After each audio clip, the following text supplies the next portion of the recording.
This was last night's lesson. I'm just looking to see if that's in focus. Doesn't look like it's in focus, that to me. But there you go. I think it is. Anyway, it just makes it look better. Yeah, that was last night's lesson. I'm going to just take it a bit further and tidy things up and develop the turban-like element of the hat better. And but I was mainly talking about this drawing from black and white, which I talked about yesterday, and then watching somebody draw from a black and white drawing. So, and the point of this is, right. It's just, I'll get to the proportions in a minute. Hang on. The decisions I made to leave out certain elements are my decisions, right? They're not your decisions. They're not yours to copy. You make your own decisions. You may not think that that's the way you want to illuminate or illustrate or capture the beard. You choose. So do not work from somebody else's drawings, because that's like, you're just copying somebody else's way of doing it. You've got your own way, your own response to someone, your own response to a face, a subject. And that's really, it's really important that you stick to that, because otherwise you can't have your own voice. Otherwise you're just going to be a copier of copiers, if you know what I mean. But yeah, that was my little bit of a rant in the lesson last night. So proportions, I just go through, what was it, 700 videos I've got up? I've got 1,200 videos up there, but half of them are private and or unlisted and what have you. But I've got 700 that you can find. Go through every one of them, trust me, and find out when I talk about proportions. Apart from the video I did about proportions, I never use the word. I hate the word. And I've just seen some poor soul asking for help in drawing freehand, and somebody puts up a matrix of all these heads drawn in different angles with lines and this, that, and the other on it. Now that is just the wrong thing, right? So, and then somebody else think in 3 dimensions. Think about the 3-dimensional shapes. It's like, it gets even more complicated. So as I say, this poor soul wants to just draw what he sees or they see, and someone's saying, I've got to think in 3D, or you've got to calculate the proportions, and it's a nightmare. I mean, it's the reason why I don't do it. I don't talk about it. So I'm gonna draw this guy, and I'm gonna do what I've just told this person to do, to try and illustrate what I'm talking about in terms of the simplicity of this. Proportions, people say, oh, it's this from the head to the nose, and this from the chin to nose to the chin, and it's this wide, and you divide it by this and that and that. This is not a maths lesson. You know what I mean? This is something that's higher than maths. Creativity is the ultimate in human intelligence, as far as I'm concerned. You can forget about adding up or dividing or whatever, long math multiplication you might do. The creativity is far more sophisticated, mainly because you can't explain it, because it's undefinable, an undefinable force. So that said, and that again being a bit of a rant, I'm going to do what I just told the guy to do, which is, and you see me do it all the time, I've done it in the chaos one yesterday, is to find the locations of things, to find key points that I can then say, right, that's the furthest point from that side, and that, and then when I've calculated, I'm going to do it for real in a minute. When I've it's not calculation, it's when I make the relational comparisons, when I've done that, and I can sort of accurately, I mean, if you use the dot thing, if you do the dot test and find out how well you can see how accurate your observation is, but once you've got them roughly where they need to be, you can build around those things. You can build from that extreme, you can build the hair, because you've identified that thing. I mean, obviously it's a fluid thing, as I said yesterday with the chaos thing. It's a fluid thing, But that's simply what you do to find these markers. You then build the shapes around those markers, not tonally, but you use tone to define them. And then when you get to a point where you're happy with what you see, then you develop the tones, because the same relational considerations that you make to find those locations in that face, the same skills that you used, the same skills that you will use to define the relationship of the tones. We're not considering how I'm going to make that three-dimensional shape work. All I'm considering is the relationship between the tones that I see. If I do that and follow that as the method, if you like, it will look three-dimensional, regardless. It's a consequence of your observation. So considering it's three-dimension means that you've got to think about it. If you're thinking about it, you're not drawing it. You're just thinking about something that you're going to draw. It's a completely different thing. You need to draw what you see, not what you think you should see.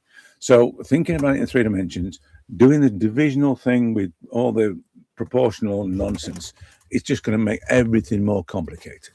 So, as I said, the first thing I do, I do, and I talked about the chaos thing yesterday, but what I do is this scribble, if you like, but it's not a scribble. It's me finding where things are, and then I'm not taking the chalk off the paper. This is that's a kind of personal thing. You could easily just say, right, I'm going to put 3 or 4 dots on there, but I like the charcoal stain on the paper. I just like it's because it's one of the things about charcoal I like is this, it's natural tonal ability, it's natural tonal capabilities. I like that. So leaving it on the paper as I'm drawing, it just helps me to quickly establish things. I mean, I probably go from the position of things, right? So my position of things is, there's the tip of the hair, there's the ear, and the ear runs, and there's a corner of the eye there, and there, so I'm doing all of that as I'm wandering around trying to establish things. I'm doing all the point location stuff, but then I'm also doing the tonal, or I'm identifying the shapes using tone. That's what I'm doing. So I'm going to put tone on it to actually indicate where the shapes are going to be. This is not about the tone straight away. The tones will come later. The tonal relationships will come later. But initially, I'm just using tones to help me see the shapes better. That's all I'm doing. So it's amalgamated into one. It's just that I've done it that often that I can shorthand the whole thing, sort of shortcut the whole thing. But at no point am I considering proportions. I'm considering the distance from there to there, and from there to there, and from there to the tip of his nose. Excuse me, from the tip of his nose to the top where his lip starts, and where his lip relates to whatever happens here with the hair. I'm considering all those things. That's not proportions. I'm just considering the relationships of things. So that's the thing that people, I think with proportions, it's a word that people use as if it's a part of a necessary part of the process. I think there's a lot of words that are used when we paint and draw that come from some kind of need to justify or rationalize things, in terms of, say, education, when they'd say it's all about proportions and whatever. Just because it makes, I've been in those situations when you're trying to pad out a lesson, you're looking for breaking it down when it's a real simple process, and if someone's got half a brain that could work it out, and you're trying to make it sound like a lesson and justify, your teaching time. I've been in those situations and thinking, what the hell is all this about? But so I'm aware of why the word proportions become a thing. Everything, even if you're drawing figures, it's still about the relationships of things. And the thing about the relationships, considering it as relationships, is everything. It doesn't matter whether it's a figure reclining or a figure standing or a face or a dog or a cat. It's the relationships of things that you're considering, that you're focused on. The relationships of things, not not whether or not in geometrical terms it should be this and it should be that. That's not really how it is. Not if you want to do it properly. If you want to do it properly in the old sense, in the more traditional sense, yeah, divide the thing up, draw a circle and an egg and all whatever else is that they advise you to do that. But if you want to do it in a more effective way, I should say, and a more skill development type of way, where the skill to observe with accuracy is the fundamental skill of an artist, really. It doesn't matter whether or not you're realistic or not. To observe things both visually and emotionally is the fundamental skill of an artist. Anyway, so what I'm trying to illustrate is this the simple way of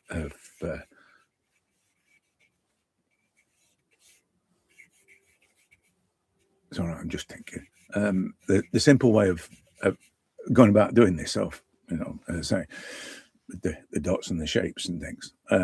It was, the lesson I've just shown you was another example of that, and you can see this will start to do it soon when I start to establish the extremities of things and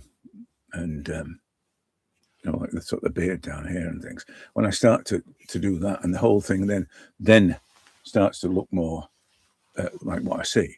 But the other thing about it is that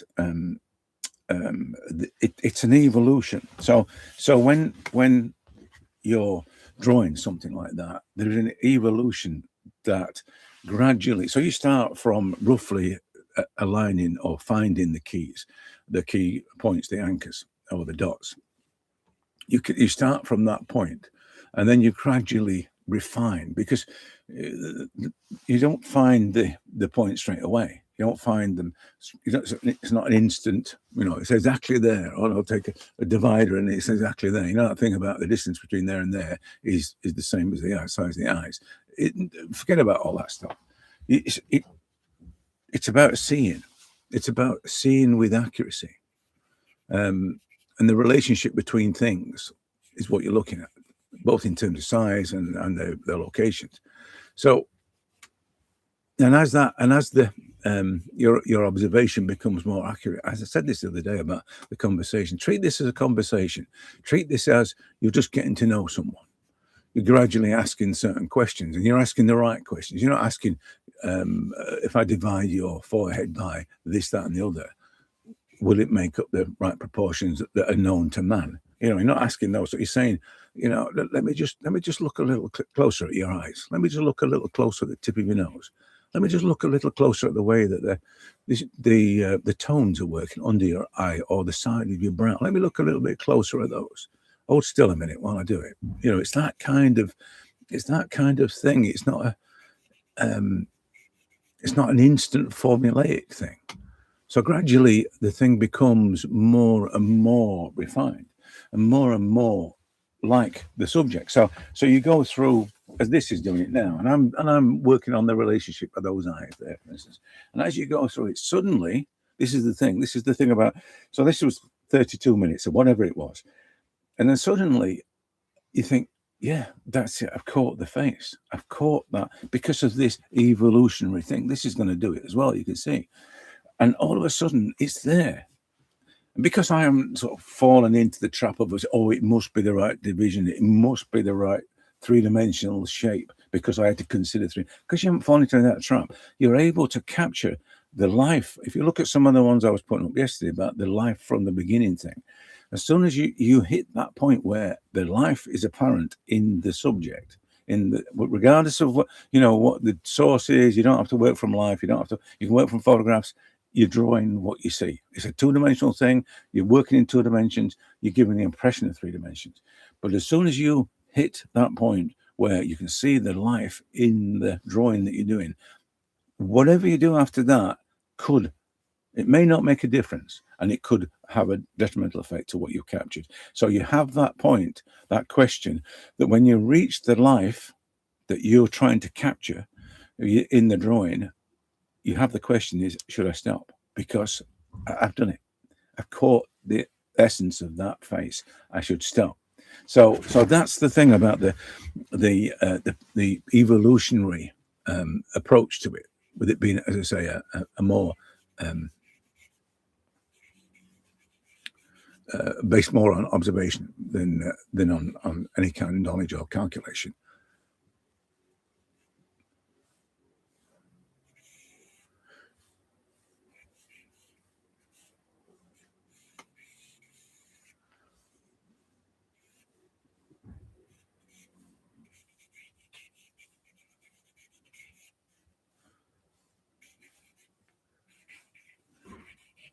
So what I'm going to do is I'm going to try and just take it to the point where the character is there, you know, the life is in it, and then I'm going to leave it at that. I'm not going to go sort of full tilt and try, because this is a great image, by the way. It's a Pinterest image, and I don't know if it's a bit too scruffy to be a model thing, because some of these are, you know, the images you see on there, like the beardy guys with the hats and whatever, they're all hat adverts, and I don't think this is, because he looks a bit scruffy around the you know, the pullover side of it, the jumper side of it, around his collar. So I can't imagine that they do that. They always look a bit neat, those hat adverts, and this isn't neat. So they say the other thing about it is that, and I was talking about the life thing. And in a way, this is part and parcel of the same thing. So the skill that I've used to identify, you know, the locations of things, it's the same skill that I'm going to use to identify the things that make what I'm trying to draw work. So in terms of the mustache, it's darker here, and it sort of goes up there, and there's a little sort of tuck in there, and you know, there's only certain things, like on the one I've just shown you from last night's lesson. There are certain things that will define. You see how it's doing it now? There are certain things that will define that shape, regardless of how well I draw those things, and they will imply and suggest sufficiently for you not to worry that you've got to draw that in 3 dimensions and it's the right proportions and all the rest of it. It will be sufficient to actually capture the essence of what you're trying to draw, not just the essence of the face, but the essence of the elements of the face. And the skill that you'd use to find the locations of things is the same skill you'll use to define what it is about that particular element that you're trying to focus on, or that you will focus on. You don't necessarily try to. This is, by the way, a responsive thing. So don't think it's a calculation. Oh, if I draw that bit, then it's going to work. It's a response. So you will respond differently to different parts of the face. You will respond differently to different faces, full stop. But to say that one element will make that face work, so therefore I'm drawing it, is not the right way to think about it. You've got to think about it in terms of what is it that you... Now this might well be, I've talked about glancing before, but this might well be the glancing thing. So if you glance backwards and forwards, you only see certain elements. You capture a glimpse of it. And that in itself will remove the unnecessary elements. It will remove the detail, because you can't see. You're not looking at it long enough to see the detail.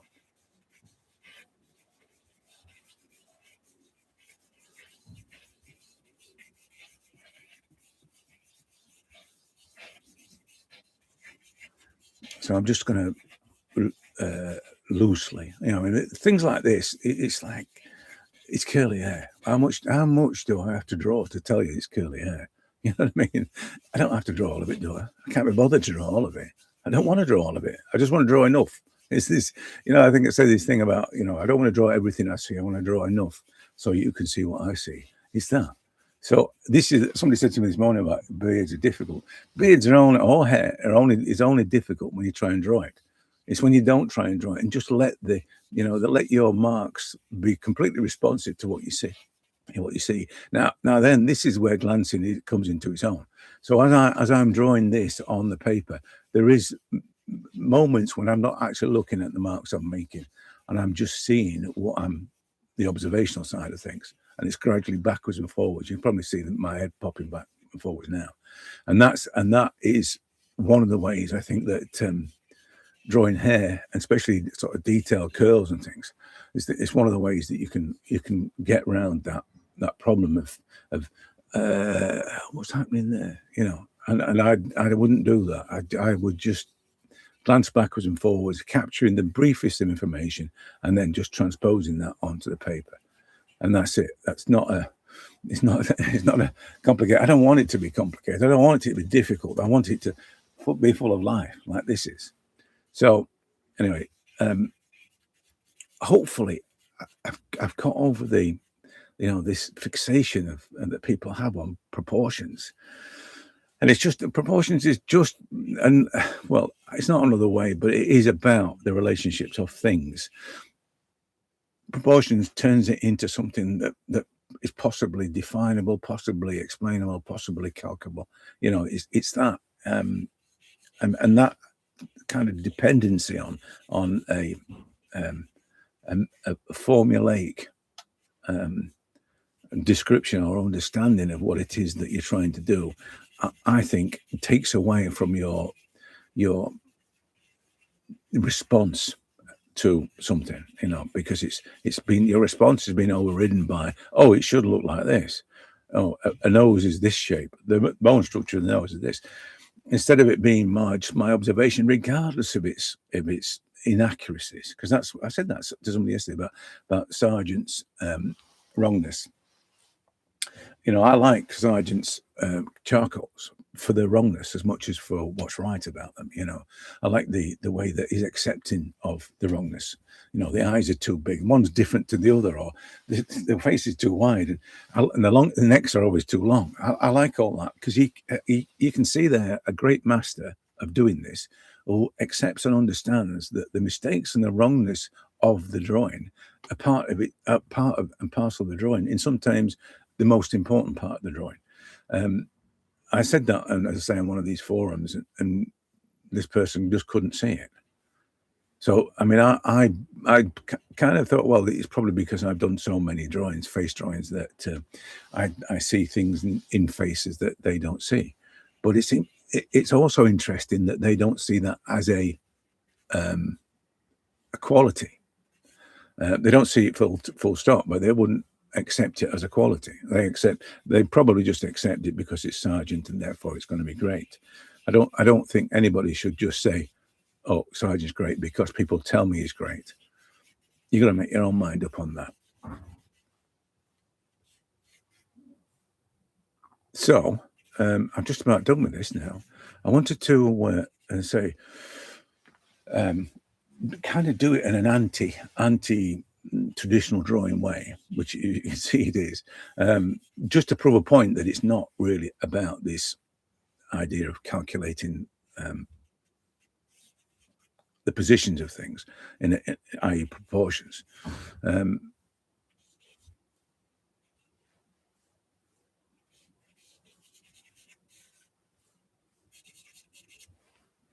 I would probably, and this is something else as well, I would, I think is a contributing factor to the proportions issue, is that when you work and you've got, say, the reference at the side of you like that, it's a lot easier if you're just transposing on the same plane. You know what I mean? And you're working at sufficient distance from the subject that you can see how the subject is evolving and developing. If you're too close to it, it's very difficult, and you would probably end up relying on techniques to establish proportions. But if you're working at from a distance, from the distance where you can see the actual drawing that you're making, you're more likely to get things in the right place. You'll see with more accuracy the distance of things. You'll see a lot more you'll see if it goes out of shape quicker. You'll just be able to see, and you'll see less of your drawing as well. That's another thing.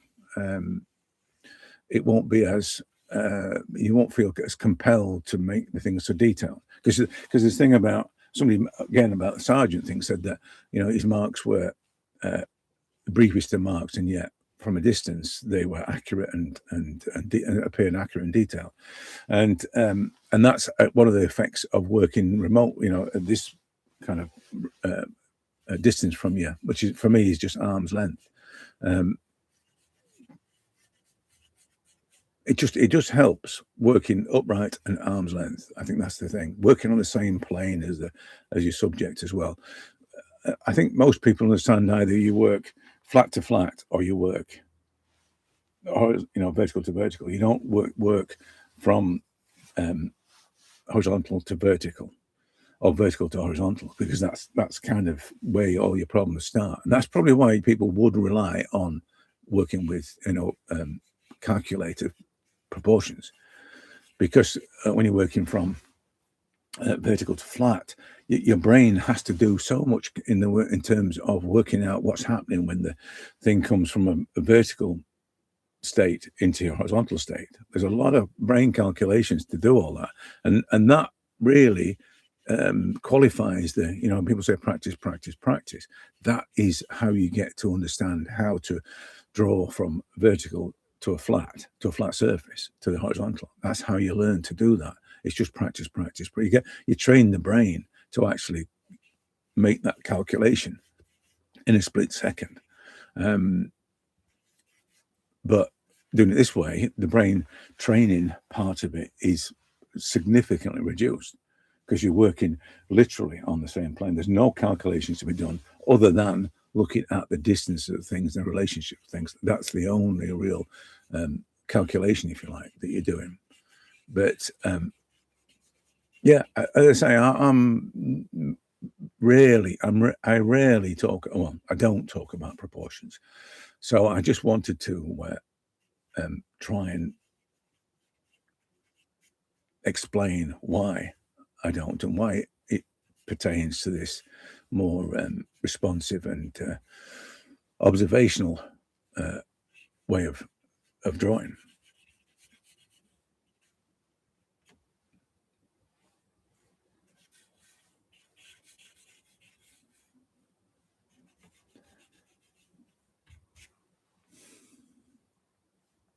See, the thing as well is that, and I'm kind of doing it now, is that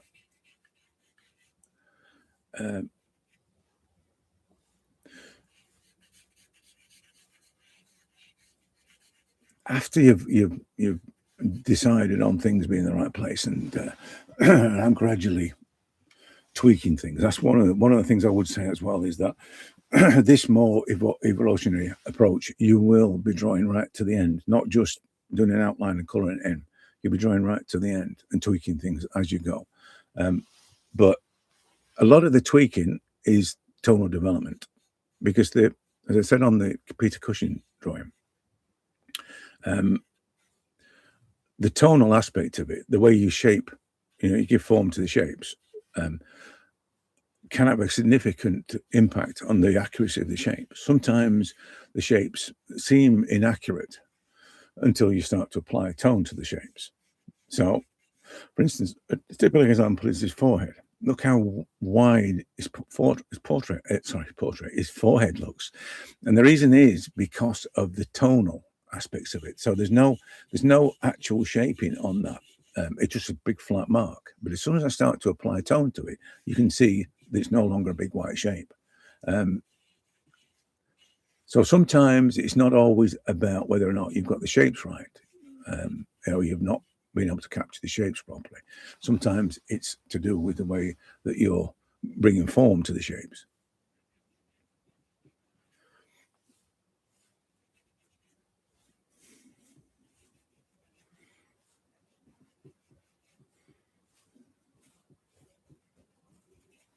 And I don't want to go off the proportions thing at the moment, but I'd just say about shape isolation. I talked about shape isolation yesterday, which is me looking at just that piece of the forehead there, right? So the same skills that I used to find the tip of his hairline there to his nose, to his bridge, to his nose, to his chin, or to his lips. The same thing is being used to see if that shape is the right shape. This is regardless of it's his forehead or whether or not it should be this or whether the cranium should do that and the other. This is regardless of all that. This is just me looking at that shape there. So shape isolation, the thing where when you get to a certain point, you can start to mold and establish more accuracy in the in the drawing. When you get to that point, you can then focus on shape isolation. For instance, there you could shape isolate that socket and that eye. I hesitate to call it an eye. I just think it's a bunch of shapes, and I can just look at those shapes and see how they all work, or that shape. One of the things I often say to people when they say, oh, the eyes aren't right, you just have to go back to the socket, if you like, or the outer shape that contains the inner shape that you're having problems with, because that's usually what the problem is. You're not relating properly to the outer shape. So it's just a series of shapes. But then at this stage, it's a series of tones that are in a particular shape, and that's how it goes. And now I'm suddenly in the tonal aspect, and I'm considering how the tones are all working, and how, again, this is the relational thing, how this particular shape, but it's just a black shape there, and there's a little bit of a tuck down there, and there's a little bit of a light in there, and all of a sudden it's the eye. So that's all I'm looking at in there. I'm not trying to draw an eye.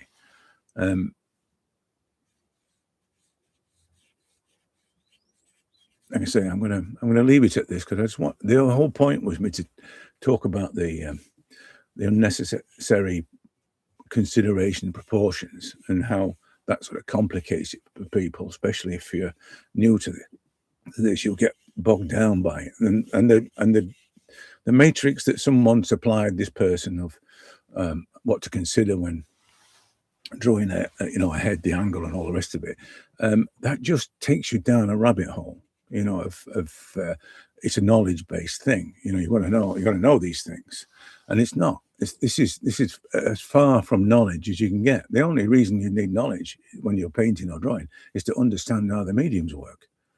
The rest of it is really, it's coming out of your head. It's your creative journey. But knowledge is not the determiner of your success. It may be if you're working in oils, because you have to understand how the oil's going to work. But even then, it's still not as important as your creative expression. Nothing is, or your creative response.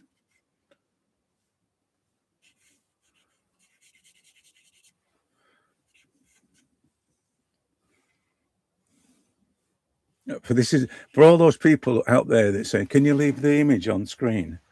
Right? I'm leaving it on screen, but I'm only doing it to try and illustrate what I'm talking about. If you want images to draw from, or if you want lessons on how to do this, go to Poco or somebody like that, because they do all this sort of thing. There's some fabulous stuff out there, but I ain't going to do this kind of thing for you just to think, oh, look how well he's copied that face. This is not what this is about, right? And you probably understand that by now, that I'm not that kind of, I'm trying to unlock your potential, but I'm not trying to tell you to draw like, or copy the way I draw. That's not what it's about. I'm not interested in making you draw like me. I'm more interested in getting you to draw like you and understand what that means. But these things like the proportions and what have you, are all going to be tools you can use, and the anchors and the shapes and the tone aspect of it, all things you can use in order to express your own creativity. Anyway, as I say, I think I'm done now, or near enough. I'm going to tidy a few bits up. I'm going to just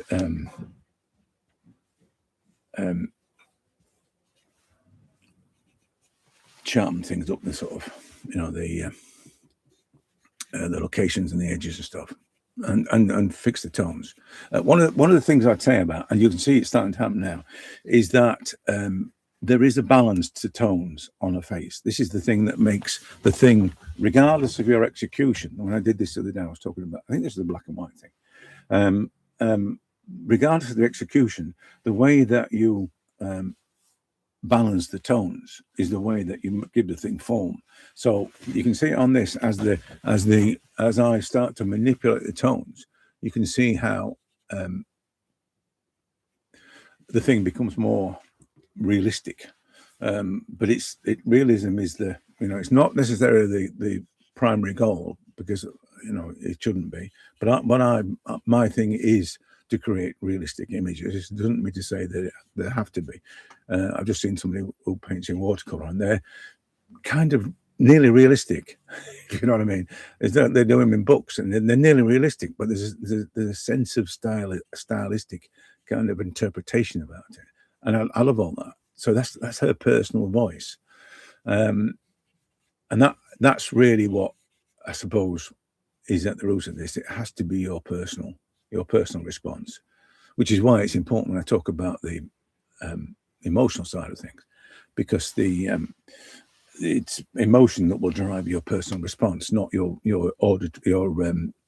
visual assessment of something.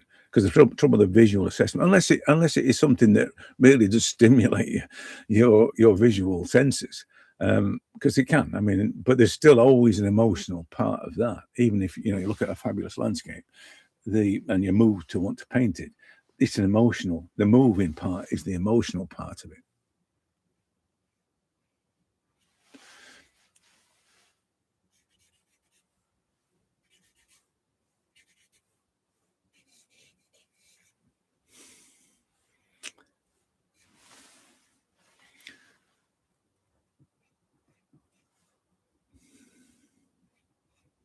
It's a strange shape, that forehead shape like that. It's just that bit there that comes down there, and then it's a little bit. So if I'm looking at, again, this is back to the observation thing. If I'm looking at the alignment of stuff, I can see where there is a vertical line there. There's a vertical line there, and there's a vertical line there, and it kind of almost meets that vertical there. That one there, but as I said, it's kind of all the time that I'm doing this. I'm looking at the relationships of things all the time.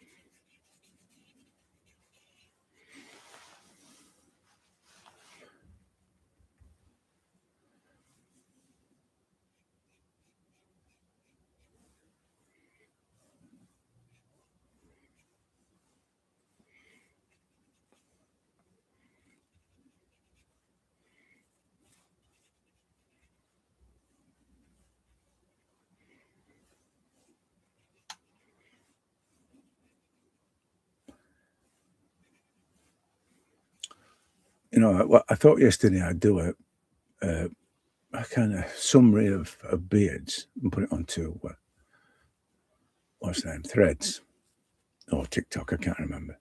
And so I started looking through all the images on Google Drive, and I lost count after about 200 beards.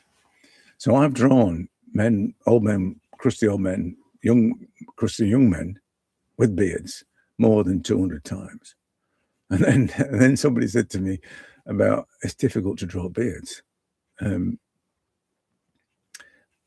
I don't know whether or not it's because I've drawn so many, but I always remember thinking at the time, like drawing hair. I hated drawing hair right from the get-go, and I think that then transposed into the drawing of beards. And I'd seen, I think Oliver Sin did a thing about drawing, what's his name, John Caracasco, or whatever his name is, and he did an actual lesson about drawing beards. And I remember I attempted to use the word poetic. The way he treated the beard was a particular gentle way of and calculated way of drawing a beard. And because part of I think the thing was drawing beards. I think the lesson was drawing beards. And I'm looking at it and thinking, that's not how I do it. What's wrong with me? You know what I mean? That thing when you look at it and think, oh, I don't do it like that. Well, there must be something wrong with me. You know, that thing. But I don't know. I say this all the time. I'm lazy and impatient, and if there's a shortcut to doing this, then I'm going to find it. You know, that's the bottom line. But I think it goes back to this: what's necessary and what isn't. You know, what's important, what isn't thing, and that's part of the process of drawing. People try to force that with these time trial thingies, you know, which is I think is always a bit crazy, because you shouldn't put yourself under unnecessary stress when you're doing this. It takes as long as it takes, but you've got to learn to understand. If you get bogged down by, as I say, the likes of it's the proportional thing, you've got to know the angle of the head and all that nonsense. If you get bogged down by that, you're going to get sucked into the time trial thing, and then wonder why you're not good enough because you're not quick enough. But the things that happen when those time trials is your mark making suffers, or it doesn't in some cases, and you're not really going to understand the purpose. The purpose really is to find what's important and draw just that. But you can do that. That's just a mindset thing. You're just going to tell yourself, well, what is attracting my eye up to this face? But that's the thing that I need to capture. That's the thing that is speaking to me. That's moving me to want to draw it or paint it. So that's what you need to capture. You don't need to do it at 100 miles an hour or in 10 minutes or whatever other time parameter you set. You can just understand about the importance of things. I think once you understand about that, you'll understand what makes a beard a beard. So this person that's saying, I have problems drawing beards, it's because they don't understand what it is that makes the beard. What is it that makes the beard? What is it that makes the turban look like a turban? And it's not consideration of the structure or three-dimensional thing, the Nicolardus thing. It's not that. It's seeing the components, the light, the highlights, the darker parts of it, the shape of it. It's seeing those. That's what makes this work. It's not about, it's a bit of fabric and I'm going to get, it's got to fold like this. No, it's a series of tonal changes that define it in a particular shape, that define it to be a turban or to be a beard. So it's simple stuff. This is not complicated. It's complicated when you start talking about proportions. Those are the complications that you're going to bring into what you're doing. Anyway, I'm going to leave it at this because I'm just going to have some fun now, I think, and just tidy everything up and fix some of the misalignments that are on there. I'm just looking at, this kind of thing. Again, a lot of it is tonal, so I'll just keep tweaking the tones, and then I'm probably going to put some indication of the shirt as well. That's down there. So this sort of thing here. Not too, as I say, I'm not too worried. I talked about this before. I'm not too worried about the plinth it's on. This is going back to the importance aspect of it. This is not important, and but it just gives it the as I said, the head to be something to sit on. That's kind of what I always feel about collars and necks and things. It just gives it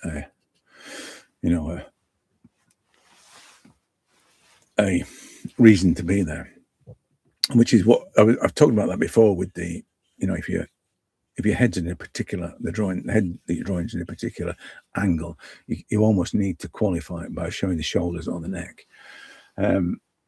Yeah, so as I say, I'm going to probably just have fun doing that, just tightening things up, a little bit of delicate tweaking here and there. Not sure how far the hair will go. It'll go as far as I need it to do, but as I said to you before, it's just shapes of different, light and dark mid-tones. That's all it is. And most of the time, if I'm not drawing it in this kind of freer way, it'll start off dark, and then I'll like this one, it'll start off dark, and I'll just carve out with the rubber. So, right, I love you and leave you, and hopefully I didn't ramble too much, and it made a bit of sense. There is a problem with this. Is just a quick one. This is the tonal issues, right? There's a problem with that. Can you see how that nose pushes out? There's a problem here as well with this, a little bit here, but how that nose pushes out because it's too light. The highlighter on it is thrusting it forward. It's highlighted, or it's lighter than everything else, but because of the tonal imbalance, it's changed now. It was pushing the nose out. But seeing that kind of thing happening is part and parcel of the observational side of things. These are the things you've got to be able to see.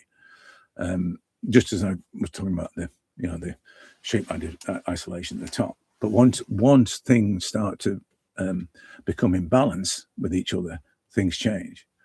It could have been, there's something wrong with that nose, I don't quite know what it is.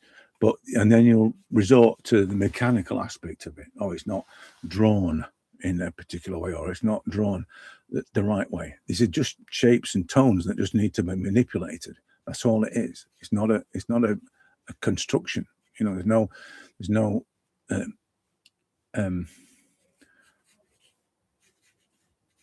mechanical considerations, if you know what I mean. It's not how is it built, therefore I can draw it. It's not that. Right, I'm done, as I say, before I start rambling on further. And as I said, hopefully I made a bit of sense. Let me know if I didn't, by the way. And I'll try and do another one that is makes a bit more sense. But other than that, I love you and leave you, and I'll catch you later.